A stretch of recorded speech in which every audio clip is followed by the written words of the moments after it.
फिर से मैं हाजिर हूँ रेणु जैन नॉकआउट एजुकेशन मंच के ऊपर।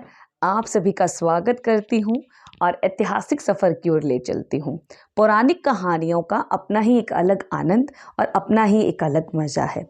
और आज मैं बेताल पचीसी जो हमारा कथा कहानी सागर चल रहा है ना, कथा कहानी सागर जो चल रहा है उसमें बेताल पचीसी की 6वीं कहानी पत्नी किसकी अर्थात किसकी पत्नी होनी चाहिए मैं बताती हूँ, आपको सुनाऊंगी मेरी आवाज़ में। उससे पहले कुछ प्रश्न हैं जो मैं आपके सामने रखना चाहती हूँ। एक तो मैंने आपसे पिछली वीडियो में पूछा था कि वर का पर्यायवाची बताइए क्या है। दुल्हा मैंने बताया था, बाकी दो आपको बताने हैं। और रामायण के लेखक और महाभारत के लेखक कौन हैं? हाँ, रामायण के विषय में भी कई सारी बातें हैं, महाभारत के विषय में भी कई सारी बातें हैं। अब चर्चा के विषय तो हमारे रहेंगे, तो कहानियों के साथ हम छोटी छोटी पौराणिक बातों पर भी चर्चा कर लेंगे, ठीक है।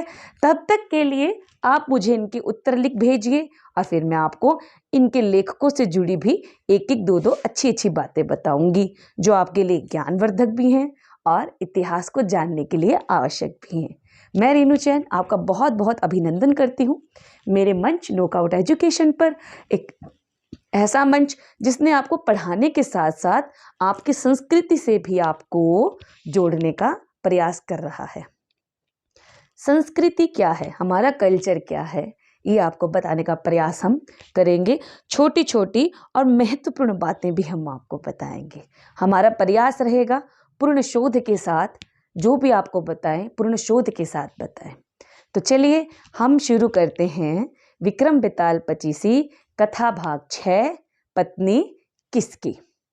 उससे पहले राजा विक्रम के बारे में मैंने आपको बताया। एक ऐसे राजा थे जो न्यायप्रिय थे, शौर्यवीर थे, युद्धवीर थे, धर्मवीर थे, दानवीर थे। उनका कोई मुकाबला नहीं था और उनके सिंहासन के कई लोगों ने दावे किए पर उनके सिंहासन पर कोई बैठ नहीं पाया। 32 पुतलियां थीं उनके सिंहासन पर, हर पुतली अपने एक बात का प्रतीक थी और अंत में राजा भोज उन 32 पुतलियों की कहानियों का हिस्सा बनते हैं, उनकी परीक्षाओं का हिस्सा बनते हैं। और कहते हैं राजा विक्रम जब मरे थे तो उनका सिंहासन उनके बाद उनके पास ही दफना दिया गया था। क्यों? क्योंकि वो सिंहासन किसी राजा को अपने पर बैठने नहीं देता था। या तो राजा उस पर बैठने से मना कर देता था या उस सिंहासन के द्वारा जो परीक्षाएं ली जाती थी उनको पूरा करने से पहले ही वो मृत्यु को प्राप्त हो जाता था। तो राजा विक्रम ने भी उस सिंहासन पर बैठने के लिए परीक्षाएं पास की थी या नहीं, वो हम जानेंगे बाद में। हम पहले अपने एपिसोड को पूरा करते हैं। क्या? कथा कहानी सागर कथा भाग 6, पत्नी किसकी। चलिए गला साफ कर लेती हूँ, जरूरी है। ठंड का मौसम है, पकौड़े बनाकर खाते रहिए, कुछ अच्छी अच्छी चीज़ें बनाइए और खाइए। धर्मपुर नाम की एक नगरी थी और उसमें धर्मशील नाम का जो राजा था वो क्या करता था? राज्य करता था। तो उनके अंधक नाम का एक मंत्री था। मंत्री ने बहुत विचार विमर्श करने के बाद, बहुत कुछ सोचने के बाद राजा को सुझाव दिया कि हमें अपने राज्य में देवी माँ के मंदिर का निर्माण करना चाहिए और उसमें देवी माँ की मूर्ति बिठाकर उनका पूजा पाठ करना चाहिए। राजा ने अपने मंत्री अंधक की बात मानी और अपने नगर में एक भव्य मंदिर का निर्माण करवाया और एक बहुत सुंदर मूर्ति का निर्माण करवाकर, प्राण प्रतिष्ठा करवाकर मंदिर में मूर्ति को स्थापित कर दिया। अब वह रोज प्रतिदिन मंदिर जाने लगा। एक दिन देवी राजा की भक्ति से बहुत प्रसन्न हुई और प्रकट होकर उससे कहा, हे राजा, मैं तुम्हारी भक्ति से और तुम्हारी इस कार्य से बहुत प्रसन्न हूँ। तुम्हारा राज्य बहुत प्रगति करे। मैं तुम्हें एक वर देना चाहती हूँ, मांगो, तुम जो मांगोगे तुम्हें मिलेगा। राजा ने कहा, माता, आपने मुझे जो दिया, जितना दिया, मैं संतुष्ट हूँ। बस मेरे इस राज्य को संभालने के लिए मुझे एक पुत्र चाहिए। अगर आप मुझे एक पुत्र प्रदान करेंगी तो मेरा राज्य और मैं दोनों खुश रहेंगे। देवी माँ ने कहा, तथास्तु, तुम्हारी ये इच्छा भी पूर्ण हो। और 1 साल के अंदर राजा को पुत्र प्राप्त हुआ। अब पुत्र प्राप्ति हुई थी, पूरे नगर में खुशियां मनाई जा रही थी। उसी दिन एक धोबी का पुत्र अर्थात एक धोबी ही अपने मित्र के साथ उस नगर में प्रवेश करता है। अब नगर में चारों ओर खुशी का माहौल छाया हुआ था। क्यों? क्योंकि राजा को अपने राज्य का उत्तराधिकारी मिल गया था। 1 मिनट, उत्तराधिकारी शब्द का अर्थ बताएं। उत्तराधिकारी जो शब्द है उसका अर्थ मुझे लिख भेजें मेरे चैनल के कमेंट बॉक्स में, जो कि बहुत महत्वपूर्ण है ना। आपको पता है क्यों? प्रतियोगिता में भाग लेने के लिए। और हाँ, अध्यापक का कार्य आकलन करना है। मुझे एक शब्द मिल गया, आपको ज्ञानवर्धक बातें सीखने को मिलेंगी और एक नॉलेज भी बढ़ेगी, है ना। तो इस नॉलेज को बढ़ाने के लिए उत्तर अवश्य लिखें, जिसको जितना आता है बताएं। सही करने के लिए या आपकी बात पर चर्चा करने के लिए मैं हूँ। फिर क्या था? धोबी का लड़का और धोबिन की लड़की आपस में एक दूसरे को देखते हैं। धोबिन की लड़की तो उसको दरकिनार करके चली जाती है, पर धोबी जो होता है उसका मन उस लड़की पे ठहर जाता है और मार्ग में चलते हुए से वो मंदिर दिखता है। मंदिर में दर्शन करने जाता है और कहता है, हे देवी माँ, अगर मेरी इस कन्या से विवाह हो जाएगा, अगर मेरी शादी इस कन्या से हो जाएगी तो मैं अपना सिर तेरे चरणों में अर्पित कर दूंगा। देवी माँ उसकी इच्छा पूर्ण करती है और लड़के के मित्र द्वारा धोबी को पता चलता है कि मेरे लड़के का दिल धोबी की लड़की पे आ गया है और वो उसके लड़के के पिता के पास जाता है, उन्हें सारा वार्तालाप कह देता है कि तुम्हारी पुत्री मेरे पुत्र के मन में बस चुकी है, अब हम दोनों को इनका विवाह करवा देना चाहिए, दोनों ही विवाह के योग्य हैं। धोबी और लड़के का पिता दोनों मान जाते हैं और लड़की का विवाह लड़के से हो जाता है। लड़का बहुत प्रसन्न होता है, बहुत खुश होता है, बहुत सारे दिन वो उनके साथ खुशी खुशी बिताता है। एक दिन लड़का, उसका मित्र और उसकी पत्नी, वो तीनों कहीं जा रहे होते हैं। मार्ग में देवी माँ का मंदिर पड़ता है।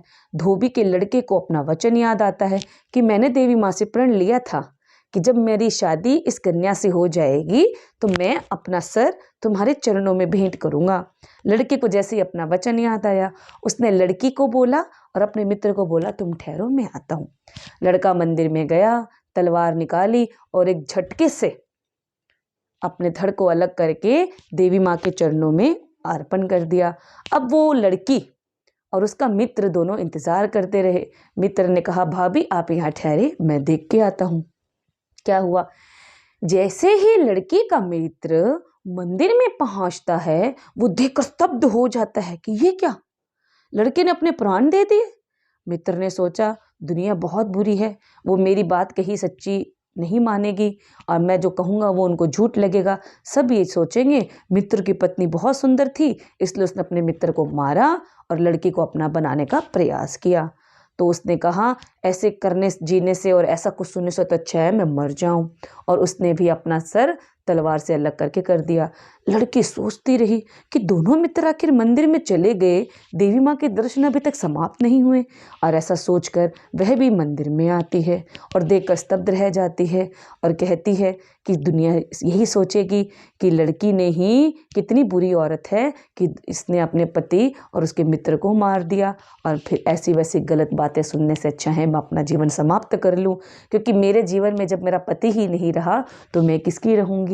और उसने भी अपने जीवन लीला समाप्त करने के लिए तलवार उठाई और जैसे ही अपने आप को खत्म करने लगी, देवी माँ प्रकट हुई और उसने कहा, मैं तुम्हारी इस निस्वार्थ भाव और सच्ची भावना से प्रेरित हूँ, मैं तुम्हें वर देना चाहती हूँ, बताओ तुम्हें क्या चाहिए।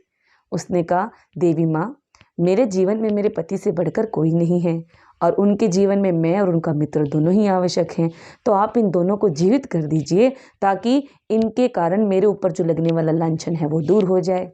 देवी माँ ने कहा, तथास्तु।